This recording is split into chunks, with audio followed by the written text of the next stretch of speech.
మనం last class లో సింధు నాగరికతకు సంబంధించిన వివిధ పరిస్థితులు, సింధు నాగరికత అంతరించుకోవడానికి కారణాలు ఏవైతే ఉన్నాయో ఆ కారణాలన్నీ కూడా మనం లాస్ట్ క్లాస్ లో చర్చించామండి. మరి ఈ క్లాస్ లో వచ్చేసి మనం ఏమేమి చర్చించాలి ముఖ్యంగా అంటే, సింధు నాగరికతకు సంబంధించిన ముఖ్యమైన పట్టణాలు ఏవైతే ఉంటాయో ఆ పట్టణాల గురించి డిస్కస్ చేయాలండి. అంటే important sites of Indus valley civilisation అని మనం చెప్పుకుంటాం. మీకు లాస్ట్ క్లాస్ లో చెప్పాను, సింధు నాగరికతకు సంబంధించి వివిధ ప్రాంతాల్లో వివిధ వ్యక్తులు త్రవ్వకాలు జరిపినప్పుడు మనకి ఎన్ని పట్టణాలు బయలుపడతాయని చెప్పానండి. 1500 పట్టణాలు అనేవి బయలుపడతాయండి ముఖ్యంగా. మరి 1500 పట్టణాలలో ఈ 1500 పట్టణాలలో మన భారతదేశంలో ఇండియాలో వచ్చేసి 975 అంటే 975 పట్టణాలు వచ్చేసి మన ఇండియాలో లభిస్తాయండి. తర్వాత మనకు ఇదే 1500 పట్టణాలలో 425 పట్టణాలు వచ్చేసి మనకు పాకిస్తాన్లో లభిస్తాయండి. అవునా? సో మరి పట్టణాలు ఎక్కడ లభిస్తాయి సార్ అంటే, ముఖ్యంగా మనకు సింధు నది ఏదైతే ఉందో సింధు నది వాటికి సంబంధించిన ఉపనదుల పరిసర ప్రాంతాలలో ఈ ముఖ్యమైన పట్టణాలు అనేవి లభిస్తాయండి. ముఖ్యంగా మనం ఇందులో భాగంగానే మొట్టమొదటి పట్టణం అనేది మనం హరప్పా అని చెప్పుకుంటాం. అవునా? ఈ హరప్పా గురించి చర్చించుకుందామండి. సో మరి ఇదే హరప్పా వచ్చేసి మనకు హరప్పా అనే కాదండి, మీరు ఏ సైట్ గురించి అయినా సరే మనము చర్చించుకునే ముందు ముఖ్యంగా మీరు కాన్సన్ట్రేట్ చేయవలసిన అంశాలు ఏంటివి అంటే, ఆ సైటుకు సంబంధించి ఇంపార్టెంట్ లొకేషన్ అండి. లొకేషన్ మనకు ప్రస్తుత ఏ ప్రాంతంలో ఉంది, ఆ నది అనేది ఏ నది, మరి అక్కడ త్రవ్వకాలు జరిపింది ఏ వ్యక్తి త్రవ్వకాలు జరిపిండు, ఏ సంవత్సరంలో త్రవ్వకాలు జరిపిండు, మరి ఆ వ్యక్తి త్రవ్వకాలు జరిపినప్పుడు అక్కడ ఏ వస్తువులు బయలుపడినాయి అంటే, ఒక పర్టికులర్ వ్యక్తి అక్కడ త్రవ్వకాలు జరిపినప్పుడు ఆ త్రవ్వకాలలో భాగంగా ఏ వస్తువులు అనేవి బయలుపడినాయి అనేవి మనం ఇందులో చూసుకోవాలి. ముఖ్యంగా ఇక్కడ చూసుకున్నట్టయితే హరప్పా అనే నగరాన్ని ఎవరు త్రవ్వకాలు జరుపుతారు, మరి ఇది ఎక్కడ ఉంటది, లొకేషన్ ఎక్కడ అంటే ప్రస్తుత పంజాబ్లో ఒక జిల్లా ఉంటదండి. ఆ జిల్లా పేరు ఏం పేరు అంటే మనకు మాంటుగోమరు జిల్లా అనే ఒక జిల్లా ఉంటదండి. మాంటుగోమర్ డిస్టిక్ ఆఫ్ పంజాబ్ అని చెప్పుకుంటాం. మరి పంజాబ్ ఎక్కడ ఉంటుంది సార్ అంటే పాకిస్తాన్ లో ఉంటది.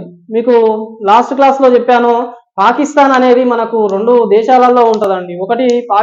ఒకటి భారతదేశము, ఒకటి పాకిస్తాన్ అని చెప్పాను. సో మనకు పార్టీషన్ అయ్యే టైంలో, భారతదేశ విభజన అనేది జరిగే టైంలో కొంత భాగం వచ్చేసి మనకు పాకిస్తాన్కి వెళ్ళిపోతుంది. తర్వాత మిగిలిన కొంత భాగం వచ్చేసి మన భారతదేశానికి వస్తుంది. సో అందులో భాగంగానే ఇక్కడ పంజాబ్ అంటే కన్ఫ్యూజ్ కాకండి. అవునా? సో ఇక్కడ మనకు పాకిస్తాన్లోని పంజాబ్ రాష్ట్రం ఏదైతే ఉందో ఆ రాష్ట్రంలోని మాంటుగోమర్ జిల్లా అనేది ఒకటి ఉంటుంది. ఆ జిల్లాలో మనకి ఈ ప్రాంతం అనేది బయలుపడుతుందండి. ముఖ్యంగా మరి ఈ ప్రాంతాన్ని ఎవరు త్రవ్వకాలు జరిపినరు అంటే మనకు దయారాం సహానీ అనే ఒక వ్యక్తి ఉంటాడండి. ఓకేనా? దయారాం సహానీ అనే ఒక వ్యక్తి ఉంటాడు. ఇతను ఎప్పుడు త్రవ్వకాలు జరుపుతాడు మనకు అంటే 1921 అండి. 1921లో దయారాం సహానీ అనే వ్యక్తి ఇక్కడ త్రవ్వకాలు జరుపుతాడండి. అవునా? మరి ఇక్కడ త్రవ్వకాలు జరిగినప్పుడు ఇతనికి ఏ ఏ వస్తువులు బయలుపడినాయి, అవునా, ఏంటివి అనేది ఇక్కడ చూద్దాము. మరి ఇదే హరప్పా అనే ఒక నగరాన్ని ఇంకా ఏ పేర్లతో పిలుస్తారు అంటే మనకి ఇక్కడ సిటీ ఆఫ్ గ్రానరీస్ అని పిలుస్తారండి. City of granary. ఓకేనా? ఇంకా ఇక్కడ మనకు సిటీ ఆఫ్ టమ్స్ అని పిలుస్తారండి. సిటీ ఆఫ్ టమ్స్ అని పిలుస్తారు. ఇంకా మరి ఇదే హరప్పాను ఇంకా ఏ పేర్లతో పిలుస్తారు అంటే గేట్వే సిటీ అని పిలుస్తారండి. Gateway city of Indus valley civilisation అని పిలుస్తారు. మరి ఈ city of granaries, city of towns, gateway city of Indus valley civilisation అని ఈ నగరాన్ని ఎందుకు అంటారు అంటే, ఇక్కడ చూసుకున్నట్టయితే సిటీ ఆఫ్ గ్రానరీ అంటే మనం ధాన్యాగారం అని పిలుస్తామండి. అవునా? ధాన్యాగారం అని పిలుస్తారు. మరి ఇక్కడ ఈ హరప్పాలో ఏమవుతుందంటే మనకు 12 ధాన్యాగారాలు లభిస్తాయండి. 12 ధాన్యాగారాలు ఎన్ని వరుసలలో లభిస్తాయి అంటే మనకు 2 వరుసలు లభిస్తాయి. ఒక సైడు 6 ధాన్యాగారాలు ఇట్లా వరుస, ఇంకో 6 ధాన్యాగారాలు ఇంకో వరుస ఉంటాయండి. అలా మనకు 12 ధాన్యాగారాలు అనేవి మనకి ఇక్కడ లభిస్తాయండి హరప్పా అనే ప్రాంతంలో. అందుకే ఈ ప్రాంతాన్ని మనం ఏమని చెప్పుకుంటామంటే సిటీ ఆఫ్ గ్రానరీ అని చెప్పుకుంటామండి. దీన్నే తెలుగులో ధాన్యాగారాల నగరం అని చెప్పుకుంటాం. ఇంకా మనకు సిటీ ఆఫ్ టమ్స్, టమ్స్ అంటే సమాధులు అండి, సమాధుల నగరం అని కూడా మనం హరప్పా అనే పిలుస్తామండి. ఎందుకు అలా పిలుస్తాము అంటే ఇక్కడ మనకు లార్జ్ అమౌంట్ ఆఫ్ టమ్స్ అనేవి ఇక్కడ దొరుకుతాయండి. ఎక్కువ సమాధులు అనేటివి మనకు హరప్పాలోనే లభిస్తాయి త్రవ్వకాలు జరిగినప్పుడు. సో అందుకే మరి ఈ నగరాన్ని సిటీ ఆఫ్ టమ్స్ అని చెప్పుకుంటాం. నెక్స్ట్ గేట్వే ఆఫ్ సిటీ అంటే మన సింధు నాగరికతకు వచ్చేసి ఒక గేట్వే లాగా ఉంటారండి ఇది. అందుకే ఈ నగరాన్ని వచ్చే మనం ఏమని చెప్పుకుంటాము అంటే gateway city of Indus valley civilisation అని చెప్పుకుంటాం. నెక్స్ట్ ఇంకా మనకు ఇదే హరప్పాలో ఏ ఏ వస్తువులు బయలుపడినాయి అంటే ఇక్కడ చూడండి, ఇక్కడ మనకు గ్రానరీస్ అనేవి 6x2 వరుసలో 12 గ్రానరీస్ దొరుకుతాయండి. అవునా? ఇంకా ఇక్కడ దొరికిన ఇంకా వస్తువు ఏంది సార్ అంటే మనకు హెచ్ షేప్డ్ కెఫెన్ అని. హెచ్ షేప్డ్ కెఫెన్ అంటే మనకు హెచ్ ఆకారంలో ఉన్న సమాధి అనేది మనకు హరప్పాలోనే లభిస్తుందండి. తర్వాత మనకు ఇక్కడనే ఏమవుతుందంటే మనకు మడ్ బ్రిక్స్ అండి, అంటే మట్టి ఇటుకలతో తయారు చేసిన ఒక గోడ అనేది ఇక్కడ లభిస్తుందండి. ఎక్కడ లభిస్తుంది? హరప్పాలోనే లభిస్తుంది. మరి ఇదే హరప్పాలో ఇంకా ఏం లభిస్తాయి సార్ అంటే చూడండి, ఇక్కడ మనకు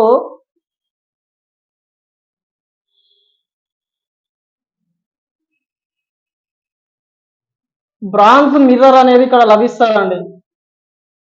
బ్రాంజ్ మిర్రర్ అంటే కాంస్య అద్దం. అవునా? ఈ కాంస్య అద్దం కూడా మనకి ఇక్కడనే లభిస్తుంది. తర్వాత మనకి ఇక్కడ లభించిన ముఖ్యమైన వస్తువు ఏంటి అంటే సీల్స్ ఆఫ్ స్నేక్ అండి. సీల్స్ ఆఫ్ స్నేక్ అంటే పాము ముద్రికలు. ఓకేనా? పాము ముద్రికలు అనేవి కూడా మనకు ఇక్కడనే లభిస్తాయి. ఇంకా మరి ఇదే హరప్పాలో ముఖ్యంగా మనకు లభించింది ఏంటి అంటే బ్లాక్ స్టోన్ డాన్సింగ్ గర్ల్ అండి. బ్లాక్ స్టోన్ డాన్సింగ్ గర్ల్ అని చెప్పుకుంటాం. డాన్సింగ్ గర్ల్ స్టాచ్యూ అంటే నల్లరాయితో తయారు చేసిన ఒక నాట్యగత్య విగ్రహం అనేది మనకి ఇక్కడ హరప్పాలో లభిస్తుందండి.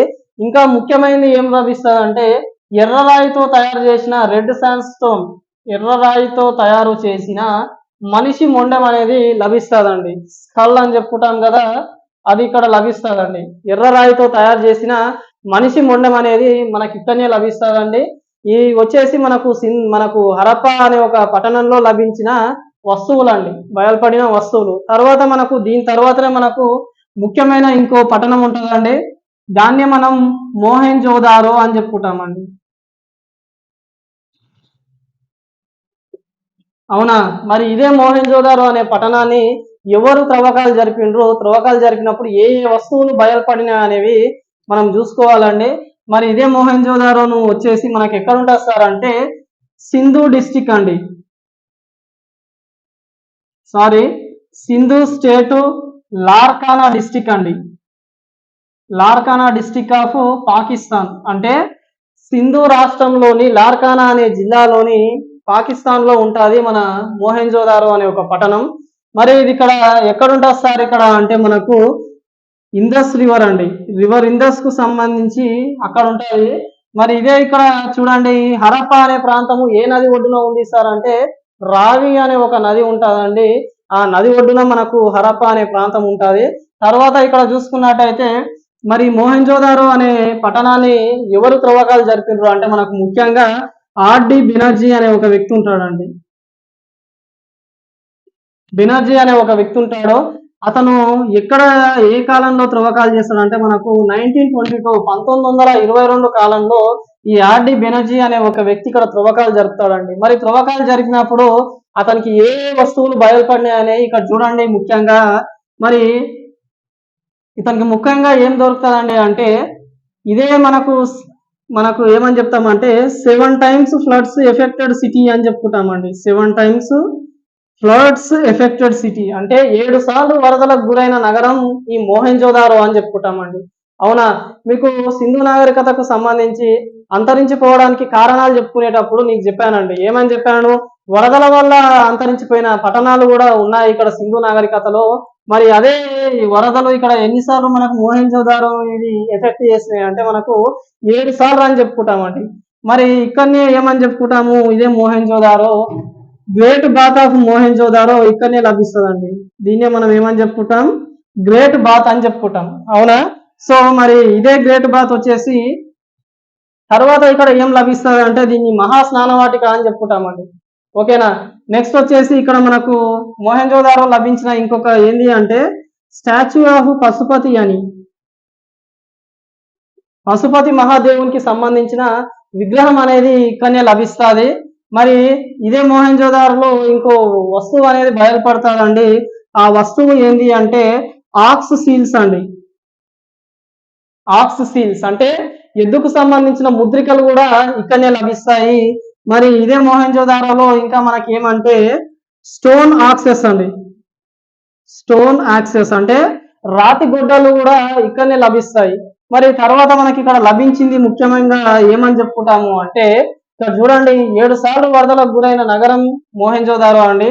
ఇక్కడ మనకు మహాస్నానవాటిక అనేది ఇక్కడనే లభిస్తాడండి. ముఖ్యంగా మనకు పశుపతి మహాదేవుడు ఎవరైతే ఉన్నారో ఆ పశుపతి మహాదేవుడు కూడా మనకు మొహెంజోదారోలోని లభిస్తాడండి. ఆక్స్ సీల్స్ అండి అంటే ఎద్దు ముద్రికలు అని చెప్పుకుంటామండి వీటినే మనం. ఈ ఎద్దు ముద్రికలు కూడా మనకి ఇక్కడనే లభిస్తాయండి. మరి ఇంకా ఇక్కడ స్టోన్ యాక్సెస్ అండి అంటే రాతితో తయారు చేసిన గొడ్డళ్ళు అనేవి కూడా మనకు మొహెంజోదారోలోనే లభిస్తాయి. తర్వాత మనం ఇక్కడ చూసుకున్నట్టు అయితే ముఖ్యంగా మనకు ఇక్కడ ఏం లభిస్తాయి సార్ ఇంకా మొహెంజోదారోలో అంటే చూడండి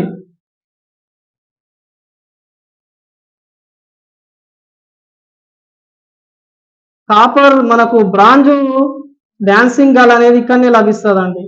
bronze dancing girl, bronze dancing girl అనేది మనకి ఇక్కడనే లభిస్తుంది. అంటే కంచుతో తయారు చేసిన నాట్యగత్తె అనేది మనకు మొహెంజోదారోలోనే లభిస్తుందండి. తర్వాత ఇక్కడ మనకు స్టియాటైట్ రాయితో తయారు చేసిన ఒక మనిషి మొండెం లభిస్తుందండి. అంటే స్టియాటైట్ ప్రీస్ట్ అండి, స్టియాటైట్ రాయితో తయారు చేసిన ఒక పురోహితుడు అనేవాడు ఇక్కడ లభిస్తాడు. మనకు పురోహితునికి సంబంధించిన విగ్రహం అనేది ఇక్కడ లభిస్తుంది. తర్వాత మనకి ఇంకా ఇక్కడ ఏముంటుంది సార్ ముఖ్యంగా అంటే మనకు సింధు నగర పట్టణాలలో, సింధు నాగరికత పట్టణాలలో అతిపెద్ద నగరంగా మనం మొహెంజోదారో లాగా చెప్పుకుంటామండి. బిగ్గెస్ట్ సిటీ, అవునా? బిగ్గెస్ట్ సిటీ లాగా మనం మొహెంజోదారోని చెప్పుకుంటాం. మరి ఇక్కడ ఇంకా ఏం చెప్పుకుంటాం అంటే అత్యధిక ముద్రికలు లభించిన ప్రాంతం కూడా మనం మొహెంజోదారో అనే చెప్పుకుంటామండి. అంటే large amount of seals found in the Mohenjodaro city అని చెప్పుకుంటాం, అవునా? ఇంకా ఇక్కడ మనకు ఏం లభిస్తాయండి అంటే చూడండి ఒకసారి మొహెంజోదారోకు సంబంధించిన ఇన్ఫర్మేషన్ అనేది. మొహెంజోదారో అనేది మనకు ముఖ్యంగా ఎవరు త్రవ్వకాలు జరుపుతారు? ఆర్డి బెనర్జీ అనే వ్యక్తి 1922లో త్రవ్వకాలు జరుపుతాడండి. మరి మొహెంజోదారో అనే ప్రాంతం ఎక్కడ మనకు లభించింది అంటే చూడండి ఇక్కడ మనకు సింధు రాష్ట్రం లార్కానా జిల్లాలోని పాకిస్తాన్ అనే ప్రాంతంలో లభించింది. తర్వాత మరి ఇదే సింధు నగర్ మనకు మొహెంజోదారో అనే పట్టణం ఎన్నిసార్లు మనకు వరదలకు గురైంది సార్ అంటే 7 సార్లు వరదలకు గురైంది అని చెప్పుకుంటాం. మరి ఇదే మొహెంజోదారోలో గ్రేట్ బాత్ అండి, దీన్నే మనం మహాస్నానవాటిక అని చెప్పుకుంటాం. అసలు ఈ మహాస్నానవాటిక అంటే ఏంది, అవునా? సింధు నాగరికత ప్రజలు ఎవరు? సింధు నాగరికత ప్రజలు వాళ్ళకు సంబంధించి హోలీ బాత్ అండి అంటే వాళ్ళకు పవిత్ర స్నానాలు చేయడానికి వాడుకలోకి తెచ్చుకున్న ఒక ఒక వస్తువే మనం గేట్ బాత్ అని చెప్పుకుంటాం. వీటి ఎలా ఉంటుంది మనకంటే ఇట్లా ఒక రెక్టాంగిల్ షేప్ లో ఒక మనకు స్విమ్మింగ్ పూల్ లాంటి ఒక ఆకారం కట్టేసి ఇటు నుంచి రావడానికి పోవడానికి మెట్లు ఉంటాయండి, అవునా? మెట్లుంటాయి. ఇందులోకి ఒక మనకు నీళ్ళు అనేవి వదులుతారండి. వీటిలో నీళ్ళు అనేవి వదిలి వీళ్ళకు మనకు మతానికి సంబంధించిన స్నానాలు ఏవైతే ఉంటాయో ఆ స్నానాలు అనేవి వీటిలో చేస్తారండి. దాన్నే మనం ఏమని చెప్పుకుంటామంటే మహాస్నానవాటిక అని చెప్పుకుంటాం. సో ఇదే మహాస్నానవాటికకు ఇక్కడ నుంచి నీళ్లు లోపలికి రావడానికి ఒక పైప్ లైన్ ఒక పైపు ఆకారం లాంటి వస్తువు అనేది ఉంటది. తర్వాత ఇక్కడ స్నానాలు చేసి ఆ వాటర్ అన్ని అక్కడ పొల్యూట్ అయిపోయిన తర్వాత ఈ మురికి నీరు ఏదైతే ఉందో ఆ నీరు అనేది బయటికి రావడానికి ఇంకో మార్గం అనేది ఉంటుందండి, అవునా? మరి ఇదే స్నానవాటికకు పక్కన ఒక బావి అనేది ఉంటుందండి. ఆ బావిలో నుంచే మనకు ఫ్రెష్ వాటర్ అనేది ఈ మహాస్నానవాటికలోకి వదిలి వాళ్ళకు సంబంధించి మనకు ఏమని చెప్పుకుంటాం మరి మతానికి సంబంధించిన పవిత్ర స్నానాలు చేయడానికి వాడతారు అని చెప్పినాం. తర్వాత ఇక్కడ మనకు ఇదే మొహెంజోదారోలో ఇంకా మనకు లభించిన ముఖ్యమైన వస్తువు ఏంది అంటే పశుపతి మహాదేవుని విగ్రహం అండి, స్టాచ్యూ ఆఫ్ పశుపతి అని చెప్పుకుంటాం. మరి ఇక్కడ పశుపతి గురించి చెప్పుకునేటప్పుడు ఒకటి గమనించాలండి. ముఖ్యంగా ఇక్కడ పశుపతి దేవునికి సంబంధించి అతను ఎలా కూర్చుంటాడంటే యోగికి సంబంధించిన పోజ్ ఉంటుంది కదండి, ఇలా ఒక యోగి ఇలా కూర్చుంటాడు కదా, అతనికి సంబంధించి ఇలా కూర్చుంటాడు, యోగి పోజ్ లో కూర్చుంటాడు. మరి ఇతని చుట్టూ కొన్ని జంతువులు ఉంటాయండి, ఇతని చుట్టూ కొన్ని జంతువులు ఉంటాయి, అతని కాళ్ళ దగ్గర కొన్ని జంతువులు ఉంటాయి. మరి అతని చుట్టూ మరి అతని కాళ్ళ దగ్గర ఉన్న జంతువులు ఏంటివి అని అడుగుతాడండి ఎగ్జామ్ లో. అవునా, ఒక 4 జంతువులను ఇచ్చేసి మరి ఇందులో పశుపతి దగ్గర లేని జంతువు ఏంది లేకపోతే ఉన్న జంతువు ఏంది అని మనకు ఆప్షన్స్ రూపంలో అడిగే అవకాశాలు చాలా ఎక్కువగా ఉంటాయి. మరి ఆ జంతువులు ఏంటివి అనేది మీకు తెలిసి ఉండాలా ఖచ్చితంగా. ముందుగా మనకు బఫెల్లో అనే ఒక జంతువు ఉంటుందండి అతని దగ్గర. అవునా, బఫెల్లో ఎద్దు. తర్వాత మనకు ఎలిఫెంట్ అనే ఒక వస్తువు ఉంటుంది, ఒక జంతువు ఉంటుందండి. అవునా, రీనోజార్ అండి. మూడో జంతువు వచ్చి రీనోజార్. రీనోజార్ అంటే మనం ఏం చెప్పుకుంటాం, ఖడ్గమృగం అని చెప్పుకుంటాం. అవునా, మరి ఇక్కడనే ఇంకో లాస్ట్ అండ్ ఫైనల్ గా 4వది వచ్చేసి టైగర్ అండి. ఈ 4 జంతువులు అనేటివి మనకు పశుపతి దేవుని చుట్టూ ఉంటాయండి. తర్వాత ఇతని కాళ్ళ దగ్గర 2 జింకలు ఉంటాయండి. అవునా, ఈ 2 జింకలు అనేటివి ఇవి వచ్చేసి మనకు పశుపతి దేవుని దగ్గర ఉన్న జంతువులండి. ఇవి అడుగుతాడు. ఇంకా మనకు మోహెంజోదారోకు సంబంధించి ఇంకా ఇంపార్టెంట్ ఏమన్నా ఉందా అంటే ఇదే మోహెంజోదారోను మనం ఏమని చెప్పుకుంటామంటే మౌంట్స్ ఆఫ్ డెత్ అని చెప్పుకుంటామండి. Mounts of death. అవునా, మౌంట్స్ ఆఫ్ డెత్ అంటే దీన్నే మనం తెలుగులో మృతుల దిబ్బ అని చెప్పుకుంటామండి. అవునా, మరి మనం మౌంట్స్ ఆఫ్ మనకు సిటీ ఆఫ్ టమ్స్ వచ్చేసి హరప్పా లాగా చెప్పుకున్నాం. ఇక్కడ మౌంట్స్ ఆఫ్ డెత్ వచ్చేసి మనం ఏమని చెప్పుకుంటాం, మోహెంజోదారో అని చెప్పుకుంటాం. అవునా, దీన్నే మనం మృతుల దిబ్బ అని చెప్తాం. తర్వాత మనకు గార్డెన్ సిటీ అని చెప్పుకుంటామండి దీన్నే. ఇదే మోహెంజోదారోని ఏమని చెప్పుకుంటాం, గార్డెన్ సిటీ అని చెప్పుకుంటాం. అవునా, మరి ఇక్కడనే ఇంకా ఇదే మోహెంజోదారోకి వచ్చేసి ఇంకో పేరు ఉంటుందండి. ఏం పేరు అంటే long shire of Indus valley civilisation అని ఉంటుందండి. Long shire of Indus valley civilisation అని ఉంటుంది. అంటే సింధు నాగరికతకు సంబంధించిన లాంగ్ షైర్ లాగా చెప్పుకుంటాం. ఇదే లాంగ్ షైర్ అనే ఒక పట్టణం ఎక్కడ ఉంటుంది అంటే మనకు ఇంగ్లాండ్ లో ఉంటుందండి. అవునా, మరి ఆ పట్టణంతో పోల్చింది ఎవరు పోలుస్తారు సార్ ఇట్లా ఈ మాట అన్నది ఎవరు అంటే పిగాట్ అనే ఒక చరిత్రకారుడు ఈ మాట అంటాడండి. ఈ నగరం ఏదైతే ఉందో ఈ నగరాన్ని ఇంగ్లాండ్ లో ఉన్న లాంగ్ షైర్ నగరంతో పోలుస్తాడు. దీని తర్వాత మనకు ముఖ్యమైన నగరం వచ్చేసి మనకు కాలిబంగన్ లాగా చెప్పుకుంటామండి.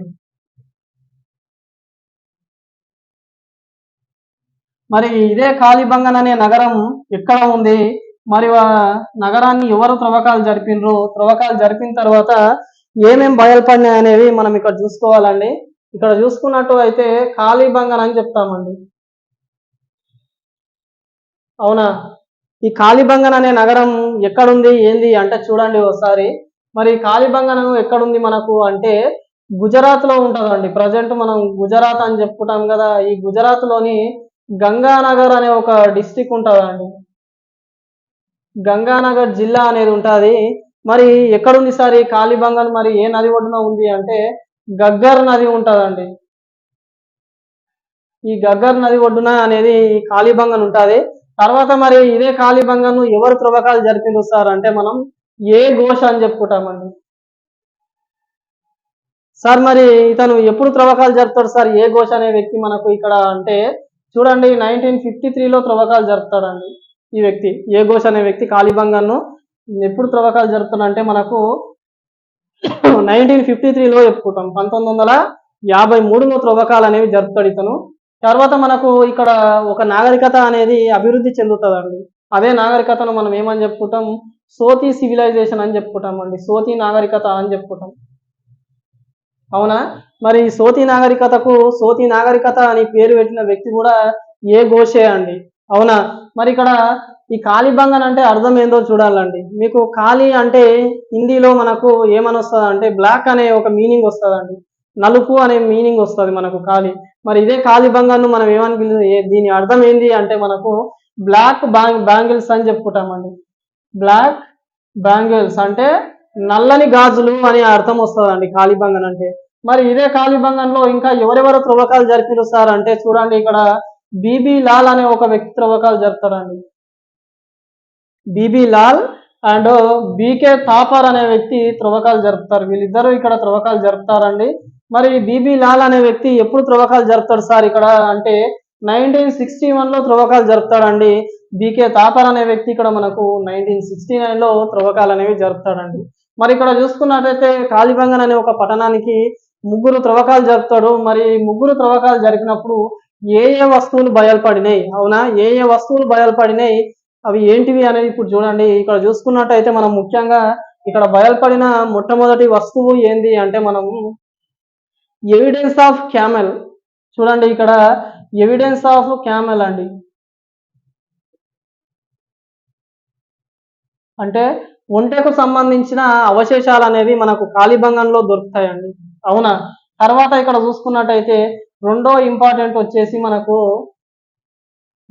ఎవిడెన్స్ ఆఫ్ యజ్ఞయాగాస్ అండి, ఎవిడెన్స్ ఆఫ్ యజ్ఞయాగాస్ అంటే యజ్ఞయాగాలకు సంబంధించిన ఆనవాలు కూడా మనకు కాళీబంగంలోనే దొరుకుతాయండి. ఇంకా మనకు అగ్నిని పూజించే ఆనవాలు కూడా మనకు కాళీబంగంలోనే దొరుకుతాయండి, అవునా. అగ్నిని ఫైర్ వర్షిప్ అనే చెప్పుకుంటాం మనం, వీటిని అగ్నిని పూజించే ఆనవాలు కూడా మనకు ఇక్కడ కాళీబంగంలోనే లభిస్తాయి.